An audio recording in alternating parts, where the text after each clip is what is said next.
সকলকে স্বাগত জানিয়ে ক্লাস 11-এর বায়োলজি ক্লাস শুরু করছি। আশা করি তোমরা সবাই খুব ভালো আছো। তোমাদের খেয়াল করে দেখো, এর আগে যে ক্লাসগুলো করেছিলাম, লাস্ট ক্লাসে কি ছিল? মোনেরা এবং প্রোটিস্টার বৈশিষ্ট্য, পার্থক্য, 5 কিংডম ক্লাসিফিকেশন অফ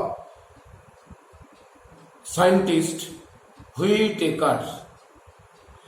আজকে আমি যেটা পড়াবো, পঞ্চরাজ্যের মধ্যে তৃতীয় রাজ্য, রাজ্য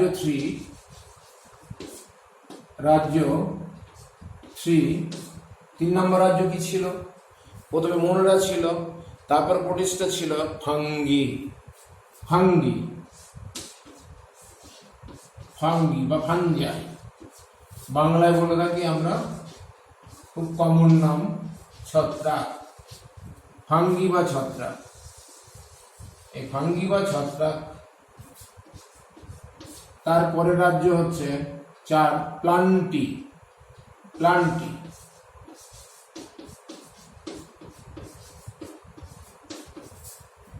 বা আমরা উদ্ভিদ রাজ্য বলে থাকি।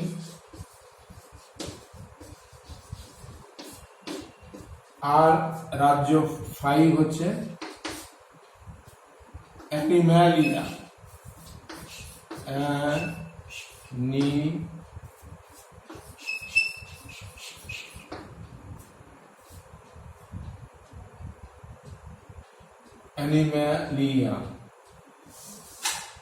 অ্যানিম্যালিয়া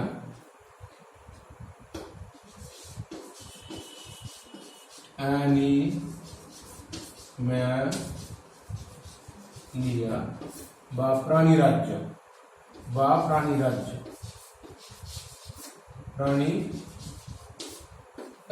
অ্যানিম্যালিয়া বা প্রাণী রাজ্য। অ্যানিম্যাল থেকে কতটা এসছে? অ্যানিম্যালিয়া। তাই ফাঙ্গি বা ছত্রাক, এই রাজ্যটির উল্লেখযোগ্য বৈশিষ্ট্যগুলো তোমাদের পড়তে হবে।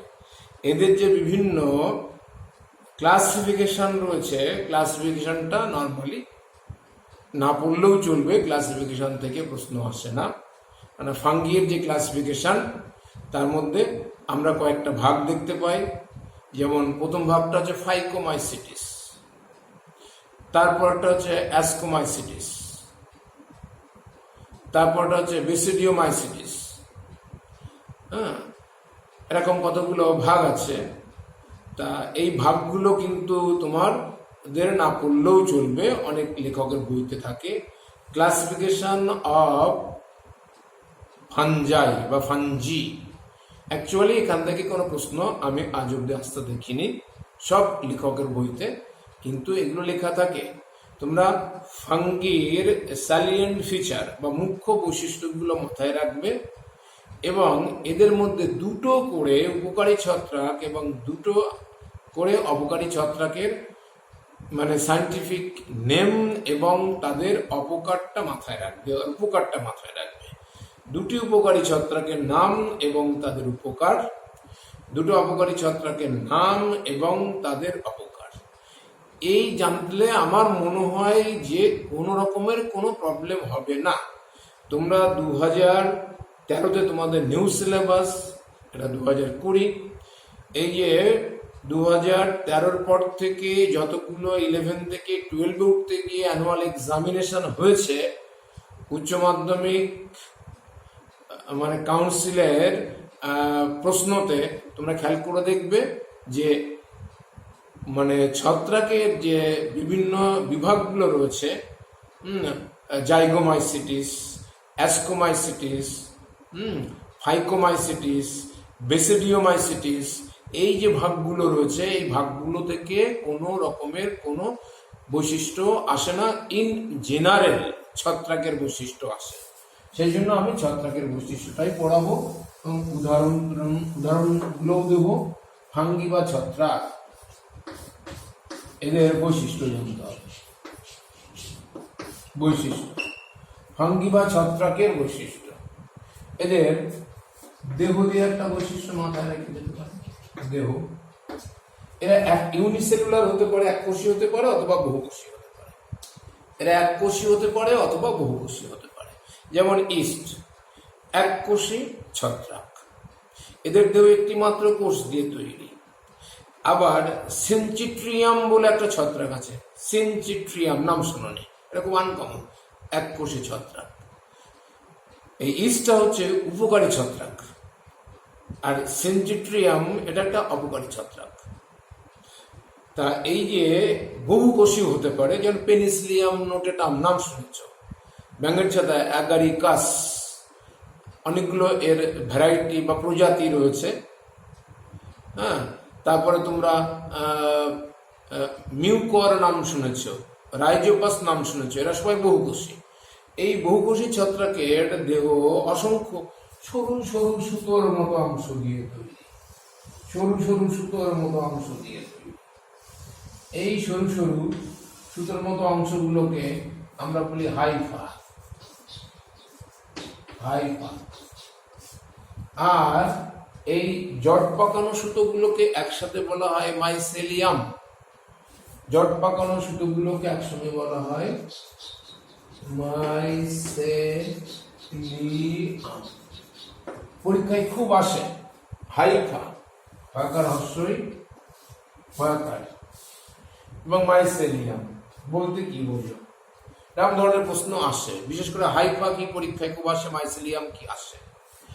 বহুকোষীদের দেহে কিন্তু হাইফা এবং মাইসেলিয়াম থাকবে, এক কোষীদের দেহ থাকবে না। তাহলে দেহ দিয়ে একটা পয়েন্টস হতে পারে।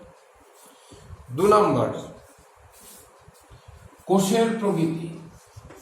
কোষ, কোষের প্রকৃতি, এদের কোষগুলো সবসময় ইউক্যারিওটিক হয়ে থাকে। কি বললাম? ইউক্যারিওটিক হয়ে থাকে। এরা কখনো প্রোক্যারিওটিক হবে না। সে ইস্ট হোক, ব্যাঙের ছাতা হোক, পেনিসিলিয়াম হোক, মিউকর হোক, এরা কিন্তু সবসময় বহুকোষী হবে। এবং কোষগুলো অবশ্যই, ইস্টটা বাদ দিলে বাকিগুলো সব বহুকোষী। এদের কোষগুলো ইউক্যারিওটিক, কোষগুলো হবে ইউক্যারিওটিক, ইউক্যারিওটিক, ইউক্যারিওটিক। কোষের প্রকৃতি দিয়েও কিন্তু একটা বৈশিষ্ট্য মাথায় রেখে দেওয়া যেতে পারে। কোষের নিচেটা হচ্ছে ইউক্যারিওটিক। সব ছত্রাক কিন্তু ইউক্যারিওটিক। আরেকটা বৈশিষ্ট্য বলা যেতে পারে, কোষ প্রাচীর, দু একটা বৈশিষ্ট্য মাথায় রাখা যেতে পারে। এদের যে কোষ, দেখো 3 নম্বর কোষ প্রাচীর, দেহ কোষ, কোষ প্রাচীর। এদের কোষ প্রাচীরের, এদের কোষ প্রাচীরের বাইরে, মানে এদের কোষ প্রাচীরটা, এদের কোষ প্রাচীর, এটা একটা ইস্টের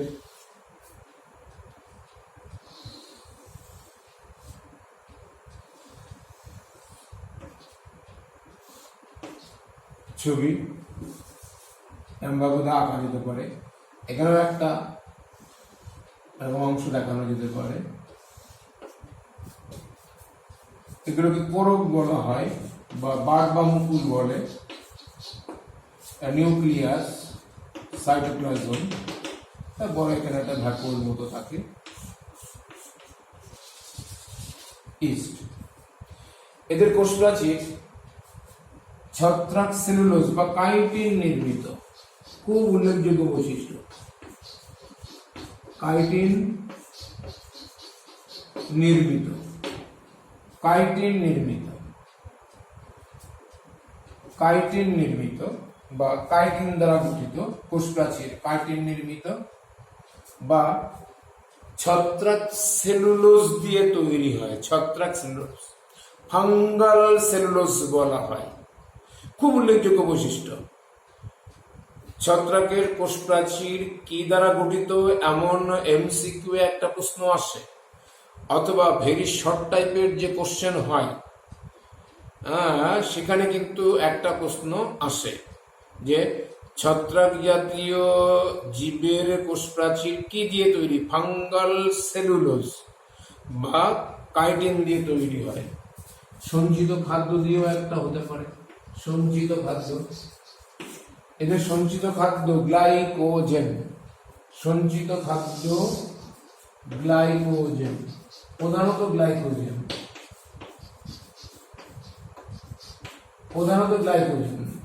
তবে ম্যানিটল হতে পারে, কোন লিপিড জাতীয় যৌগ হতে পারে, কিন্তু মেন হচ্ছে গ্লাইকোজেন, সঞ্চিত খাদ্য। এটা একটু মাথায় রাখতে হবে।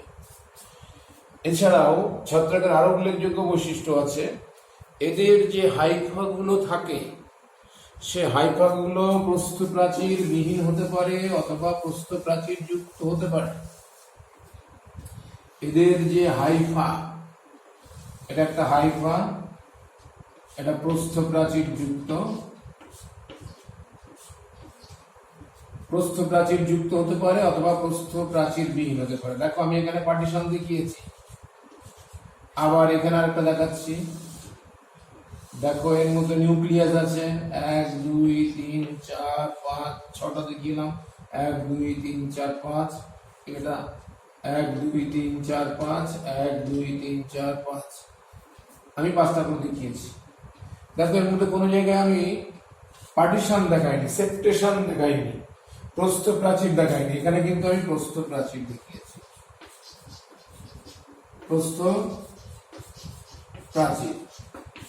ছত্রাকের হাইফাতে প্রস্থপ্রাচীর থাকতেও পারে, নাও থাকতে পারে। প্রস্থপ্রাচীর বিহীন হাইফাগুলোকে বলা হয় সিনোসাইটিক হাইফা। সিনোসাইটিক হাইফা মাথায় রাখতে হবে। সিনোসাইট নাম শুনেছ, বহু নিউক্লিয়াস যুক্ত উদ্ভিদ কোষকে সিনোসাইট বলা হয়, আর বহু নিউক্লিয়াস যুক্ত প্রাণী কোষকে সিনসিটিয়াম বলা হয়। ক্লাস 11-এ তোমাদের কোষের গঠন পড়তে হবে, সেখানে নিউক্লিয়াসের গঠন পড়তে হবে। ওই জায়গায় একটা প্রশ্ন হয়, সিনোসাইট এবং সিনসিটিয়াম কাকে বলে? বহু নিউক্লিয়াস যুক্ত উদ্ভিদ কোষকে বলা হয় সিনোসাইট। যে হাইফাগুলোর মধ্যে প্রস্থপ্রাচীর থাকবে না কিন্তু অনেকগুলো নিউক্লিয়াস থাকবে, তাকে বলা হবে সিনোসাইটিক হাইফা। আর যাদের প্রস্থপ্রাচীর থাকবে তাদেরকে বলা হয় সেপ্টেড হাইফা, প্রস্থপ্রাচীর যুক্ত বা প্রস্থপ্রাকার যুক্ত হাইফা। এরা হলো অ্যাসেপ্টেড বা সিনোসাইটিক, এরা সেপ্টেড অর্থাৎ প্রস্থপ্রাচীর বিহীন। প্রস্থপ্রাচীর যুক্ত, প্রস্থপ্রাচীর দেখো আমি এখানে দেখিয়ে দিয়েছি, 1 2 3 4টে পার্টিশন ওয়াল দেখিয়ে দিয়েছি। এই বৈশিষ্ট্যগুলো একটু মনে রাখার চেষ্টা করবে। আরো হয় এদের অযৌন জনন, যৌন জনন দুটোই দেখা যায় এবং অঙ্গজ জননও দেখা যায়। অধিকাংশ ছত্রাক অযৌন জনন এবং যৌন জনন পদ্ধতিতে বংশ বিস্তার করে, তবে অঙ্গজ জনন পদ্ধতিতেও এরা বংশ বিস্তার করতে পারে। বেশিরভাগটাই অযৌন জনন এবং যৌন জনন পদ্ধতিতে বংশ বিস্তার হয়ে থাকে এবং অযৌন জনন রেণু উৎপাদনের মাধ্যমে হয়ে থাকে। এক একটা ছত্রাকের এক এক রকমের রেণু উৎপাদন হয়, তার মাধ্যমে বংশ বিস্তার করে। যেমন পেনিসিলিয়াম, ইস্ট, মিউকর্ড। ইস্টের ক্ষেত্রে ঠিক রেণু হবে না, মিউকর্ড, তারপরে ব্যাঙের ছাতা, তারপরে তোমার হচ্ছে অ্যাসকোবোলাস বলে একটা ছত্রাক আছে। এরা সব রেণু উৎপাদনের মাধ্যমে বংশ বিস্তার করে। যারা অ্যাসকোমাইসিটিস শ্রেণীভুক্ত তারা অ্যাসকোস্পোর বা অ্যাসকোরেণু দিয়ে বংশ বিস্তার করে। যেমন হচ্ছে তোমার পেনিসিলিয়ামের ক্ষেত্রে অবশ্য ওটা কনিডিও রেণু হয়ে থাকে অ্যাকচুয়ালি। অ্যাসকোবোলাস বলে একটা ছত্রাক আছে অ্যাসকোমাইসিটিসের, অ্যাসকোরেণু দিয়ে বংশ বিস্তার করে। আবার বেসিডিওমাইসিটিস যে শ্রেণীটা রয়েছে তাদের বেসিডিওস্পোর বা বেসিডিও রেণু দিয়ে বংশ বিস্তার করে। মানে এদের অযৌন জননটা রেণু উৎপাদনের মাধ্যমে হয়ে থাকে। সে রেণু বিভিন্ন টাইপের হতে পারে, কনিডিয়া হতে পারে, ওইডিয়া হতে পারে, অ্যাসকোরেণু হতে পারে, বেসিডিও রেণু হতে পারে, স্পোরাঞ্জিও রেণু হতে পারে। স্পোরাঞ্জিও রেণুটা আমরা বেশিরভাগ ক্ষেত্রে দেখি হচ্ছে তোমার ওই মিউকরের ক্ষেত্রে আমরা দেখি। তা চলে আসি, এই ছত্রাকের উল্লেখযোগ্য বৈশিষ্ট্যগুলো তোমাদের কিন্তু মাথায় রাখতে হবে। অন্তত দুটো উপকারী ছত্রাকের বিজ্ঞানসম্মত নাম এবং তাদের উপকার মনে রাখার চেষ্টা করবে।